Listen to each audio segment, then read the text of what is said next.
You've reached Monster 911, and I'm Lance Hightower. I've been taking cryptid emergency calls for over 5 years. If you have a cryptid emergency, please call our toll-free number, 866-306-8085. I can help you. What's your emergency? Welcome back, everyone. Hit that subscribe button if you're new to the channel. This is Lance Hightower with Monster 911. I'm interviewing good, hardworking folks just like you and I who share very real creature encounters from all across the U.S. as well as from all over the planet. And if you've had some type of encounter that is still plaguing your mind to this very day, whether it occurred years ago or last week, I can help you. I can help you cope with what you saw, but also possibly why you saw it. Our hotline is toll-free, 1-866-306-8085. You can remain anonymous, and I will reply back within 24 hours or less. In addition, you can also make a report in writing on our website. Go to www.monster911.com and click on the contact button in the menu bar. So thanks, guys, for keeping the comments coming. Please let me know what you think of the shows and our new website and social media sites, which the links will be down below. You do help the show grow, and thank you for you guys going to the merch store and purchasing t-shirts. We really appreciate that. It does support the show, and it allows me to continue with having all these great shows coming at you. It is a good value. It is a good value. In the meantime, I've been working hard. Many of you want to know what I do. Well, I have two lives. I work in the day like many of you. Then when I come home, I'm the cryptid therapist. I'm the field investigator. I'm the podcast host to this show. I do a little bit of everything, but I enjoy every second of it, especially when I'm able to help good folks like you try to cope with what they've seen. So that's my passion. That's my mission.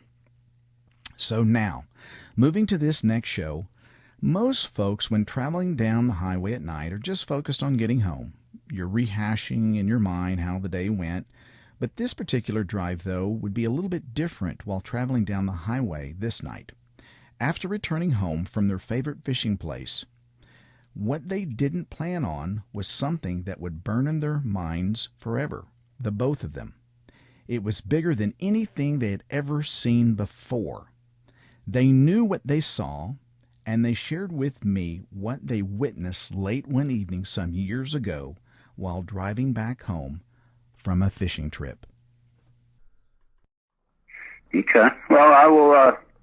I'll use my first name, and I'll give you some specific locations because that might actually help if maybe somebody will hear it who's maybe experienced something in the same areas.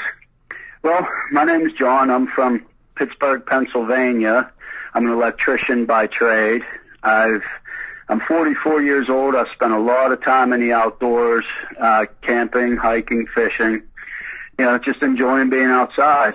The story I'm going to let you guys in on happened approximately 8 years ago, and it happened right outside of a state park here. It's in northwestern PA. It's called M.K. Goddard State Park. My uncle and I went up there to do some fishing, and it was kind of a weird weather day, and it was stormy on and off all day. There was some tornado warnings. It was just a weird day all around. So we made the trek. It was about a 2-hour drive from Pittsburgh to the park, and we sat down. We did some fishing. We got up there approximately around dinner time somewhere. We fished till about midnight that night. And, we did okay. So we decided it was time to pack up and leave. So we put everything in the car and we start driving away, not thinking anything of it. We get approximately a mile away from the park, from the lake. It was on a country road. There was farms there. There's cornfields on either side of the road. And I knew that from the drive in. I, made a note of that. It's just a 2-lane asphalt road. We're going down the road, like I said, approximately midnight. My uncle was driving. The high beams were on, the headlight high beams were on.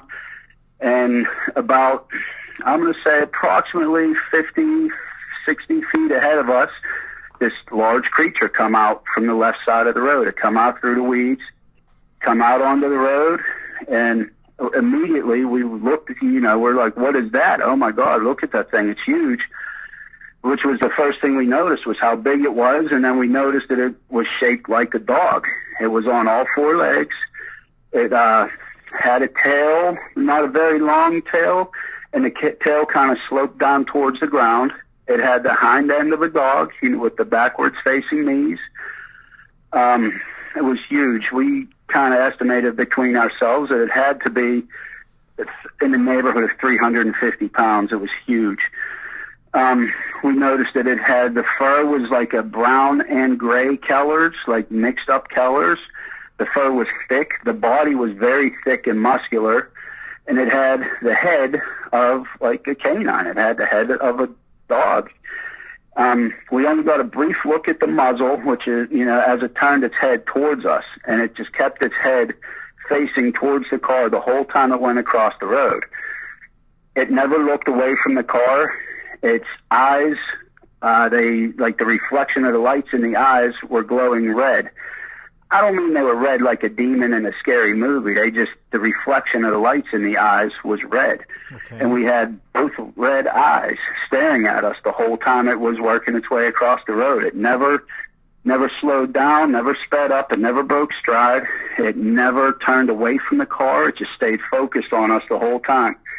And it walked right across the street and went into the weeds on the other side and just disappeared. Now, obviously, we slowed down because there's this huge animal in the road, and we also noticed its ears were pointed, and they were facing away from each other like a Y, on top of its head. They were facing away. Mm. And, and other than that, like I said, it was dark out, so we couldn't see a whole lot of other details other than what the headlights were lighting up on it. It never turned its head when it walked across the street. If somebody would have dropped a brick wall in front of it, it would have ran right into it. It never turned its head to look where it was going. The whole time it stayed focused on us. Wow. That's almost strange. It gave you a feeling like it was looking through the windshield, like it was staring at you personally, Mm-hmm. It was just a very, very scary, eerie feeling. And, we were slowing down, obviously, because you don't want to hit an animal especially that big. And we got to about where it crossed the road at, and we kind of said, well, we better not sit. We better move, What if this thing comes back out? So we kept on going down the road the whole ride home. And for many years after that, we discussed it, trying to figure out what it is, what it could have been. The only thing, this may sound silly, the only thing that resembled was the creature from that scary movie, American Werewolf in London. Sure. This thing had to be 3 to 4 feet tall at the shoulder. Wow. So I'm assuming if this thing were to stand up on its hind legs, which it didn't do, but if it were, that would probably make it 7 feet tall, maybe. Yeah. I don't know, but it was huge. We talked to different people about it through the years, trying to explain it to them and tell them about it. And of course, you get some chuckles here and there, and people tell you, oh, it was a bear, it was a dog. And I mean, like I said in the beginning, we spent lots of time in the outdoors. And I've said to these people, listen, I don't know what it was, but I know what it wasn't. And it wasn't a bear, it wasn't a husky, it wasn't a coyote, it wasn't a mountain lion. But I don't know for sure what it actually was. Well, that's a good way to put it. Don't know what it was, but I know what it wasn't. And right. So, in your best guesstimation between you and your uncle, you said that you guesstimated it in weight somewhere. Did you say how much, or what would you say? Yeah, between us, we were kind of guessing about 350 pounds because it looked very thick, like through the shoulders and through the front chest area and all that. Looked really thick. It put me in mind almost of like a supersized linebacker or something. And like I said, we only got the profile view of it as it was crossing the road. So I mean, I'm sure there's a lot of detail there that we missed, but that's the best view we got of it, and that's the information. Sure. Did you notice as it was crossing the hind end, the tail end, was it sloped lower than the shoulder? No, the tail end, the shoulders, the whole like spine of it, the whole back of it was all even, and it actually had its head lowered, so his head was actually even with, the rest of its back. His head was lowered and then turned to the right, which was facing our vehicle. And it was kind of like would you say a calico color, you said? Kind of a mixture of colors? It was like a brown and gray color. I remember noticing that most of it was dark, like a brown color, and I remember seeing some gray like up towards the neck area, which is where most of the headlight was hitting when it was coming out, when it started across the road. So I don't know if I say it was brown, but it could have been black. I mean, it could have been brown and black, but it was definitely dark. The fur was thick. You could tell it was thick, and I saw some gray in there for sure.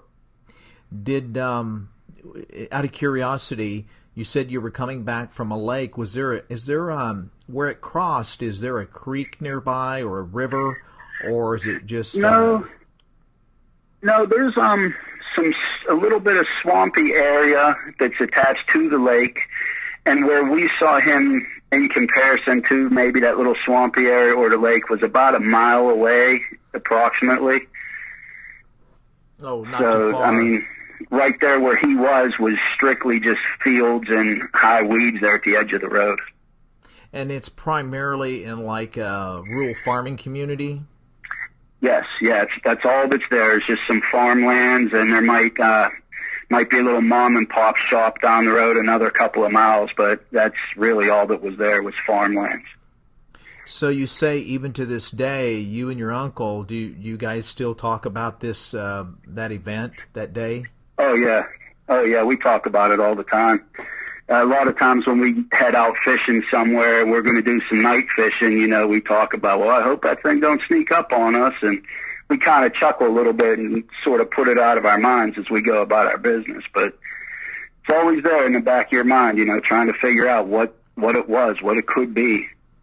What have you shared with him these channels as far as some of these shows, and what were his thoughts? Yeah, I told him about the different channels, and he watches some different shows, and I told him that I was going to call into you guys, and I was going to, tell the story and see if I could get any feedback, one way or another. And he said, yeah, call in, see what they say. He said he'll be waiting to hear some stuff about it, and he said in the future he may call in. Well, absolutely. I mean, you never want a person that calls in with an encounter to have another encounter. Most folks, when they have one, as well as I do, after listening to a lot of these shows, I haven't come across a person yet that said, I was glad that I saw this dogman creature and had this encounter. I mean, most folks are like, I wish I'd never seen it. Where is your opinion on that? Oh, that's exactly my opinion, too. I wish I would have never seen it, because if I would have never seen that thing, then I wouldn't be worried about it when I go into the woods. It wouldn't be in the back of my mind. But now that I've seen it personally for myself, I see it all the time. And I think about it and close my eyes, and I see it just like it was yesterday. And, I think that, when I'm walking in the woods, sometimes when you're hiking, the woods will get quiet, and I'll start thinking, I'll look behind me and check around, and you always keep that in the back of your mind now, at least now I do. Sure. Absolutely. Do you ever go to that lake still that you two went to? I've been there a few times. Yeah, we went back a few different times, and nothing else ever happened. How far from where you had that encounter is it from where you and your uncle live, out of curiosity? It's about 2 hours, give or take. It's about 2-hour drive up north. We live in Pittsburgh. This is heading north, like towards the Pymatuning, Conneaut, Erie type of way. It's up that way. Okay. It's about 2 hours north of Pittsburgh. And did you have your windows up on the car when you saw this, or were they down? No, we had our windows up. It was summertime. It was probably, I think it was around near August sometime, because we had been talking about our kids having to go back to school pretty soon. And the windows were up. We had the air conditioner on and whatnot. Okay. So when you saw this, creature, it was moving right to left across. Yeah, it was coming. We were heading down the road, and it came out on the driver's side, but across on the other lane. It came out of the road that way. It was coming out from left to right. Now, in the pre-interview, you said something, and I agree 100%. You said that you found it extremely bizarre and strange that most animals, and you're right, when they cross the road, they hear the vehicle, they see the lights, they're gone. They don't look at you. Yeah. Now, deer sometimes will look at you and then go across the road and then stand in the other ditch if there's no threat, and they'll just kind of stare. Yep. I've had that happen a lot. I'm sure you have too, being Pennsylvania. Oh, yeah. But when it comes to canine creatures like coyotes, and they usually will just bolt. And yes. You said you found that very odd and strange, that stare. Could you go into that? Yeah, well, I mean, you're absolutely right with the pre-interview stuff. I mean, every animal I've come across crossing the road, to me, they don't want to be in that road. They want to get away from you one way. They want to. Sometimes they speed up and take off. Sometimes they turn around and go back the other way. They do different things. This thing, it just was coming across the road at its same pace, its same speed, staring at us the whole time. Almost as if to say, who are you? What are you doing here? You're not supposed to be here. It was a real eerie, weird feeling. I've never had any other animal look, you know what I mean? Like try to look at me like, what are you doing here? It was just really weird. When you went by where he was standing, was he still standing in a ditch when you went by? No, the weeds were tall. The weeds were real tall. He kind of went into those weeds and just disappeared. Obviously, I don't know how far in the weeds he was or anything, but we were already in the process of slowing down because he was in the road. And then when we got to the point where he went into the weeds, it sort of dawned on us that we better not slow down here. We better keep moving. So we sped up again and kept on moving. Do you know of when you shared this story with some of the people you shared with, what was did anyone say that a neighbor or someone else saw something like that? Did that ever come up? No, nobody ever admitted to anything at any rate. I mean, I have a lot of other family members who also spend a lot of time in the woods, and they've never said they've encountered anything. And sometimes they get it, like I said before, they get a little chuckle out of it, and sometimes they're just interested and want to hear the whole story over and over again. But nobody's ever said they've experienced anything like that. So when it walked across the road, did it have any unusual way it walked, or a stride about itself, or anything like that aside from how large it was and the stare, was there anything in its gait, in its walking, that made it different than, say, a regular canine domesticated dog would behave? No, nothing that I'd noticed at all. It just came walking out just as proud as it could be. Just come walking out and walk straight across the road.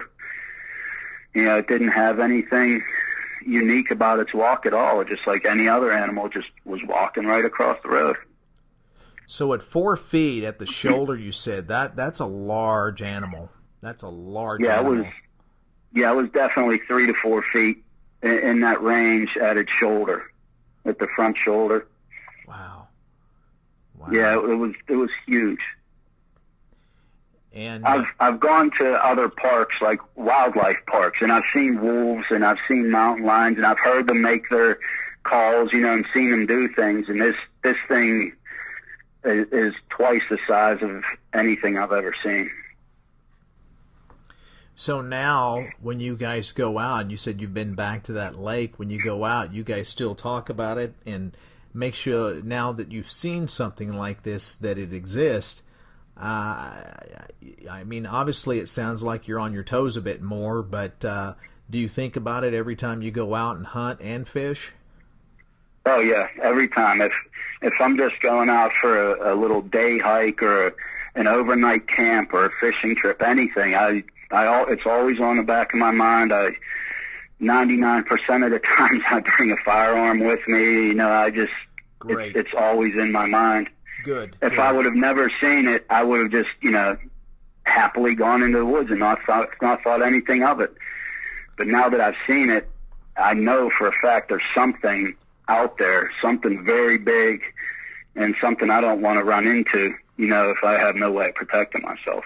Right. That was good to hear that you at least take a sidearm. I was happy to hear that. Oh yeah. I mean, a knife is important to, Also, I didn't know that there was anything called the Dogman back when this all happened. I'm not saying that's what it is, but I have my suspicions. But at any rate, I didn't even know that kind of a creature existed, or there was rumors of it, or thoughts of anything. I had no idea that was even a thing. So I didn't learn that till, within the past couple of years. But back then, I didn't know that was even a real creature that people even knew about. So, out of curiosity, John, what made you come forth now and decide to kind of tell your story of what happened with you and your uncle? Actually, I mean, outside of my family, I really didn't want to tell. A couple friends in my family I've told about it, and I've been watching a lot of different videos, and I watched the Bigfoot shows on TV, and I found your channel, and I was listening to some stories, and found other people's channels and listening to their stories, and I don't know, I just thought, everybody has, these people all seem to have a story to tell, and I got a little bit of a story too. I'd kind of like to share it, and hopefully, maybe I can get some kind of information back or confirmation about something, Absolutely. Sure. I totally understand. And that's one of our premises with the show, is to share this information, because for every person that does come forward that just wants to share the information or really stews about it and has enough courage to talk about it, because some of these encounters are really terrifying. It shook them up. And and they have to be quite courageous to come forward, and even realizing they don't have to give their real name or anything, they're still reliving that moment. And for every person that comes forward, I believe that there's literally thousands of people that have encountered these creatures. Now, when I say an encounter, what does that mean? We know that there's different classifications of encounter. You can encounter one in your car, just like you and your uncle did, where you're locked in a vehicle that's somewhat safe. Then you have encounters that are outside of a vehicle, and then you have encounters that are very, very close. So any number of encounters is, when I say encounter, you saw something. But people, you have a wide variety of people that have seen something and they never want to talk about it again.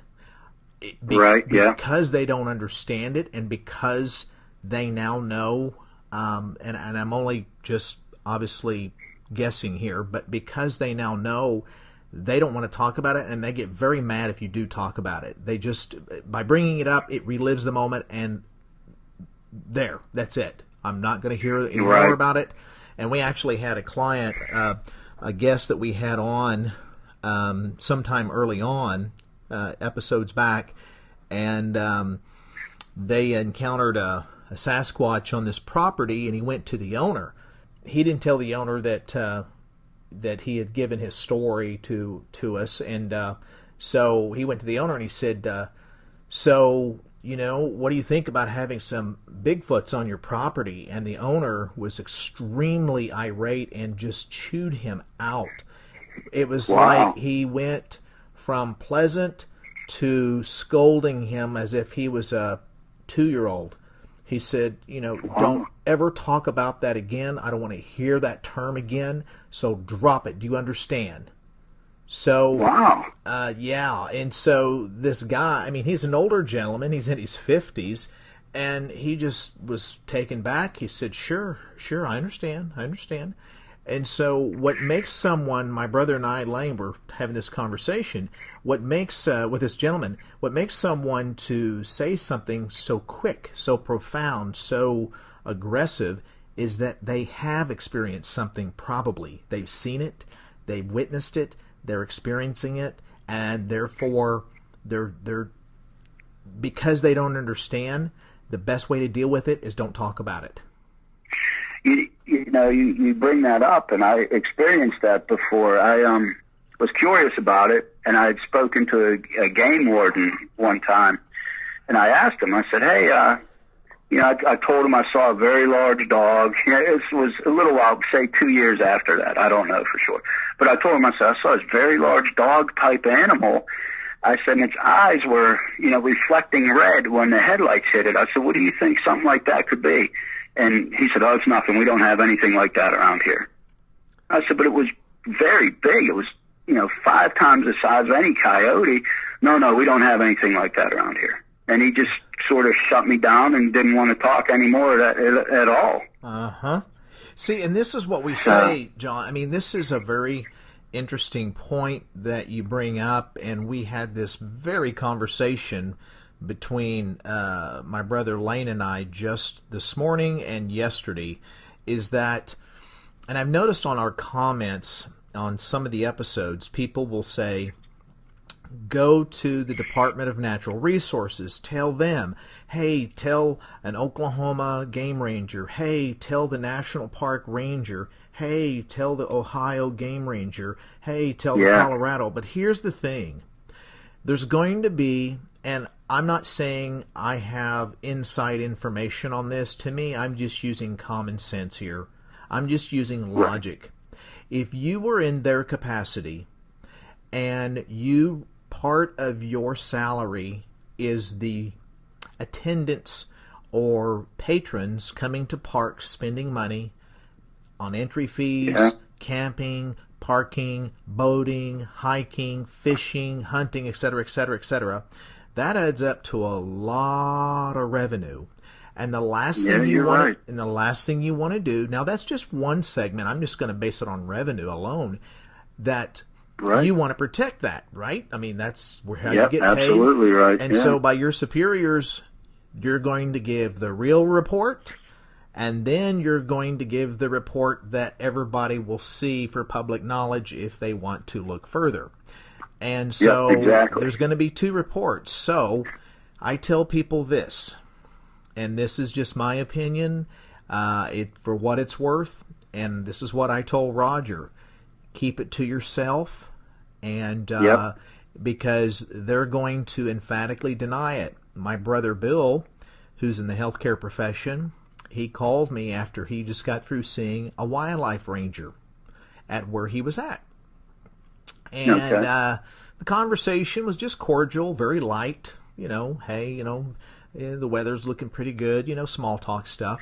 And then all of a sudden, Bill thought, I'm just going to bring something up, He said, so what do you think about these people seeing Bigfoot out there in the wilderness? And this guy totally changed his demeanor instantly. He said, they don't exist.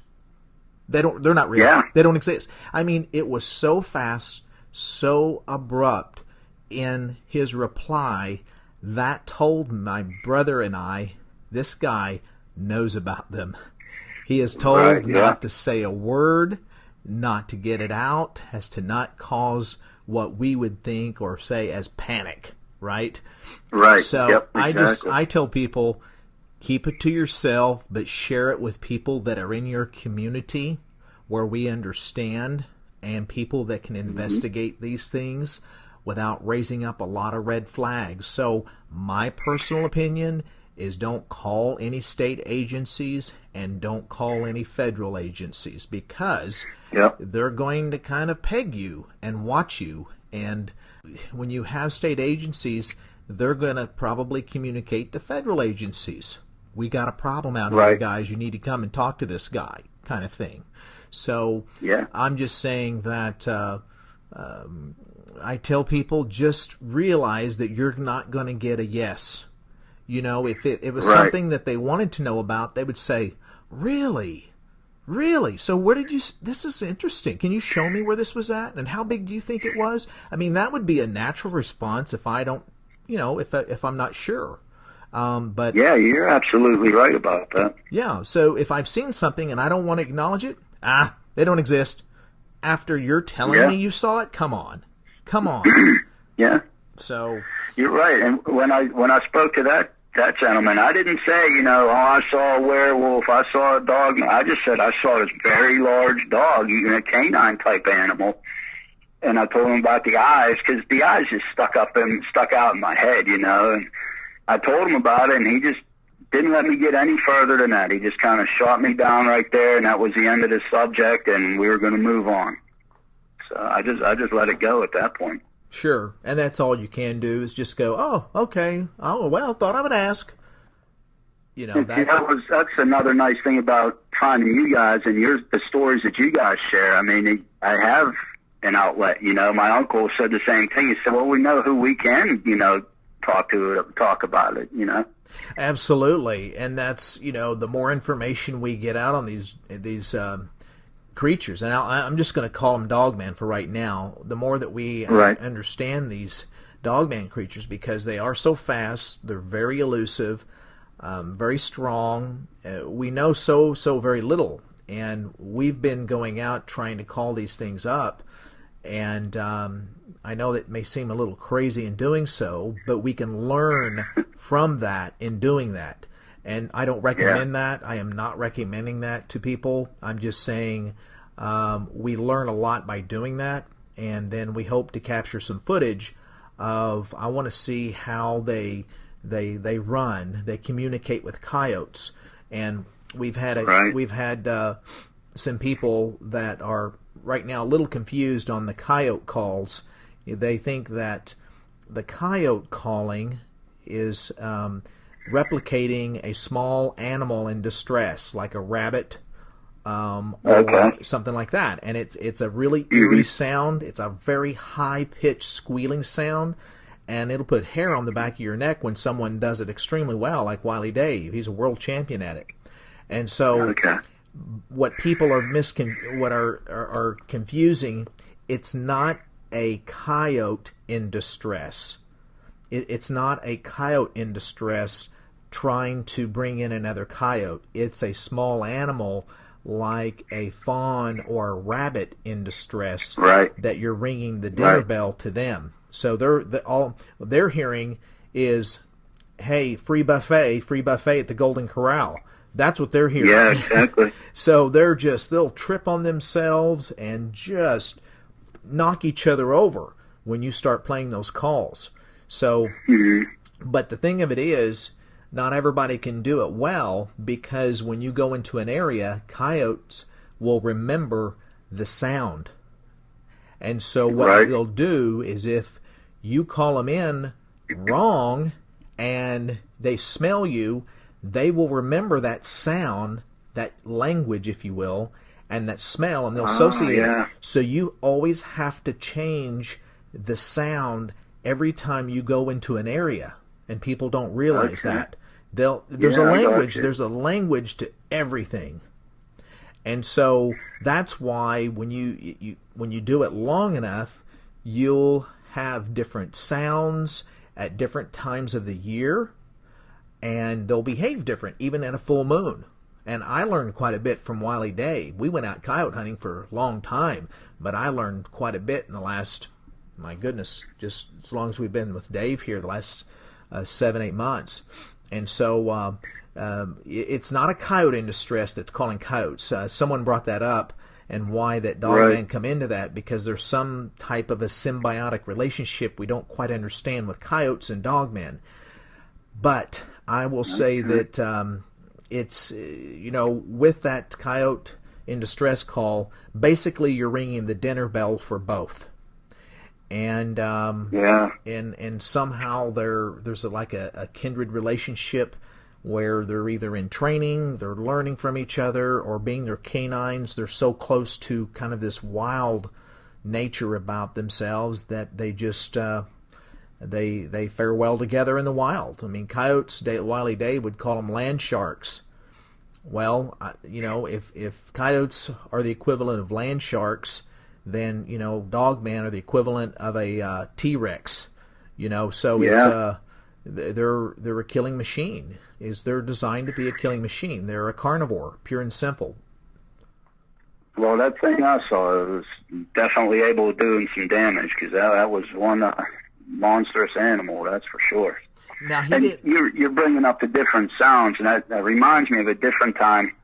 I was married at the time, and me and my wife and our 3 children were walking through the woods. There's another state park called Raccoon State Park, and attached to Raccoon State Park is a place called Frankfurt Mineral Springs.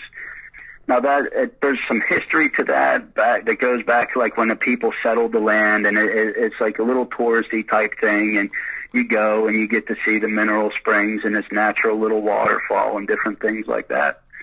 Well, we were there one day, and we were walking along the path, and we crossed over like where the little waterfall is, and we went up the hill on the other side, and just as we got to the top of that hill, across the little valley that little stream created, we heard this very loud, snarling, growling noise. It was like real deep, like had a deep bass to it, and it was very loud, definitely an aggressive sounding, snarling, growling type of a noise. This was in the middle of the afternoon.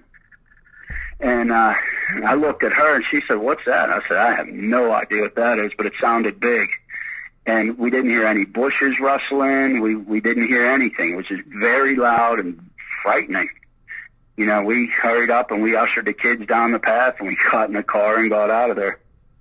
I've heard other animals. I've heard coyotes. I've heard mountain lions. I've heard the mountain lions at a little animal park, and the mountain lions are in cages, and they get pretty angry in the cages, and they make all their noises. I've heard all these different animals, and this noise doesn't compare to anything else. I don't know what the noise was. I never got a glimpse of anything. It was just a loud, mean-sounding noise. This happened a few years after I saw whatever we saw when we were up there fishing, though. Was it in the same area? No, this is a totally different area. This place is probably, 2.5 hours south of where we saw that creature cross the road. Well, one thing, someone was asking me not too long ago, I wish they could have, reproduced it somehow, but they can't reproduce those sounds.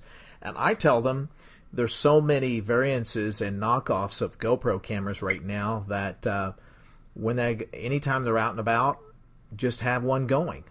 You can just mount it to your hat and just always have one going. And if you see nothing or hear nothing, you can just erase it. I mean, everything, that's the great thing with digital. You can just erase it if you don't like it.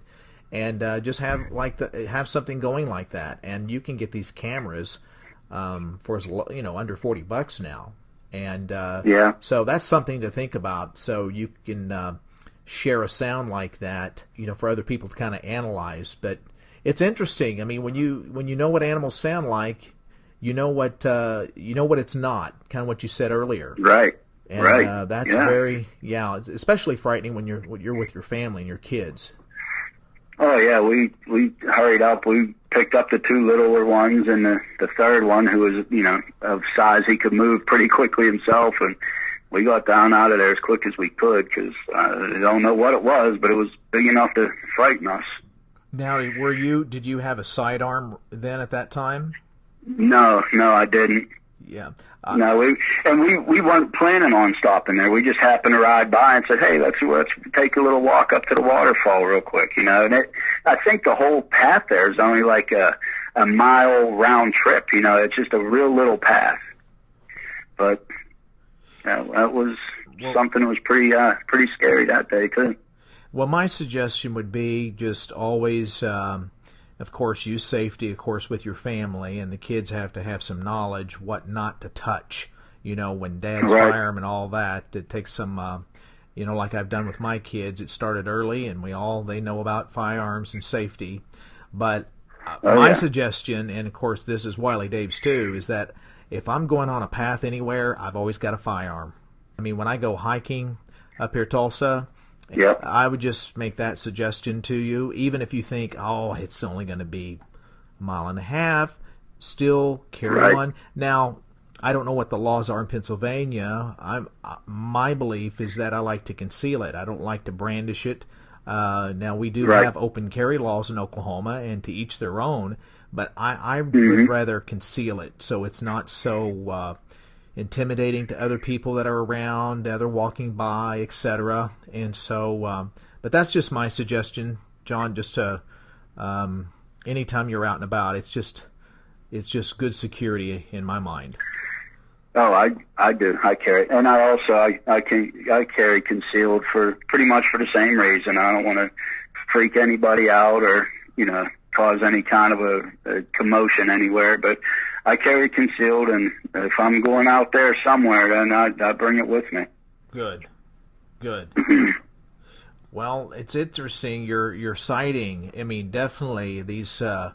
There's lots of people, I believe, that's had these moments. It didn't last but 30 seconds, or 15-second moment that, unfortunately, they'll never tell anybody. And they'll just take it with them or just keep it in the family. And many of these folks have they're not, it's interesting that I have a couple colleagues that we're all about the same age, and they've never used YouTube for anything. They don't even know how to get on Facebook, and and I'll just say, "Are you kidding me? You guys, come on now!" And so there's so many people I think would share if they knew that these shows existed, but there's a lot of folks that have no clue. There's no platform for them. There is, but they don't realize that there is. So I've only told a handful of people. Like I said, my family knows. We talk about it at family cookouts and whatnot, and some of them would chuckle about it, and some would listen.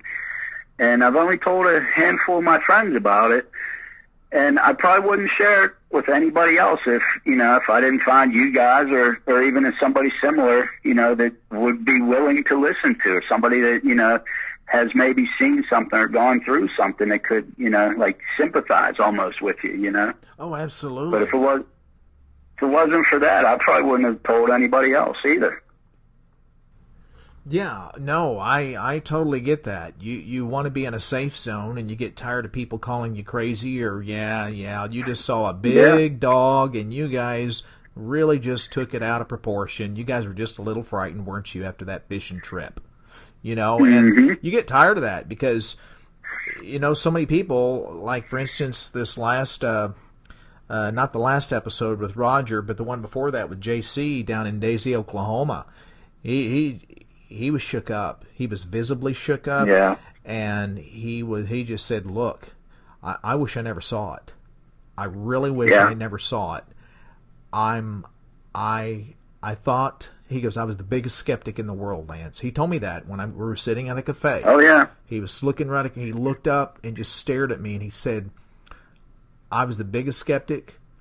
If you would have asked me a month ago, or prior to March when he had his encounter, if you would have asked me what I thought about Bigfoot, I would have just said those guys on finding Bigfoot are bankrolling. They're just bankrolling. Right. And he goes, that's what I would tell you. They're just riding the pony. And when he saw this, he just said, this shook my world. I didn't know who to talk to, and I realized I couldn't just go to anybody, and he said I had to keep it in, and it tore me up. So. Oh, yeah, and it changes your whole outlook when you go out into the outdoors. Every time you hear a stick snap or something happens, that image is the first thing that pops in your mind. You're like, oh my God, I'm going to turn around and this thing's going to be behind me, and it's real to those of us who've experienced it, and other people just don't understand until they get to experience it themselves. Yeah, which you hope they never do, and that's why we always say, be prepared and use your wit, use that sense that God gave us, that inner sense. If something doesn't feel right, smell right, look right, it's probably not right. And you don't have to pinpoint what it is exactly, just move away from it nice and slow, whatever that feeling is or wherever you're at, walk backwards. Yep. I've had that a few times in my life, and ironically, my brother Bill and I had it at the same location, and we didn't even know it until we started talking last year. And this was outside of our hometown, and I was telling him, and he said, I had the same feeling in that same area. I didn't know that. And I said, you did? And I described what I felt, and he goes, that's exactly what I felt. And which wasn't too far, believe it or not, probably not even a mile from where my brother Lane had a close encounter with a Squatch that was running after their vehicle. And that was an episode, my brother Lane was our first guest. And he talks about that with a friend that he was with named Eddie. And it put his friend in shock. I bet. It was running after the truck, trying to grab onto the bed at the tailgate. Man. My brother Lane wanted to go back. That guy thought my brother was out of his mind. He said, "What?" And Lane says, "We've got a gun right here. We're in a truck." And the guy saw how the size of this. He said, "You're out of your mind, Hightower." No, and he never really wanted to talk about it again. But I know that night that we saw that thing, we didn't want to go back. We didn't want to be anywhere near it. And then, a month later, 2 months later, whatever it was, we're like, yeah, we should go back and look around and see if we can find it. And then we kind of chuckled. And we're like, I don't know if we really want to go do that or not. Well, you know what you might do? We were talking about this. If you go back and fish there, get you one of those little suction cup stands that you can stick to the inside of your front window. Yeah. And mount your phone. Just mount your phone, put it on video. Just turn it on as you're leaving. Yeah, I will. And do that. Or you could get one of those cheap GoPro for less than $40 and just start it running as you're driving down the road. There's one particular area outside of Tulsa that I do that. If I intentionally at night to go get milk for groceries and things like that, I intentionally drive that area, that turnpike, where that guy's a local gentleman saw a dogman creature off the highway. It's only 2 miles from my house. And it's very isolated out there. You wouldn't think that a turnpike, but it's really a creepy feeling out there. Mm-hmm. So I intentionally take that toll area out there and exit lots of woods in a short time, and then all of a sudden it opens up to neighborhoods and everything. So I intentionally take that, and I run my camera when I'm going in hopes that I might see something, So I'm running it especially for that. And then when I get home and I didn't see anything, I'll go back through and make sure I didn't see anything, and then I'll just erase it. Yeah, I think I might do that. Now, next time I'm up there and fishing and it's getting dark, I just may do that.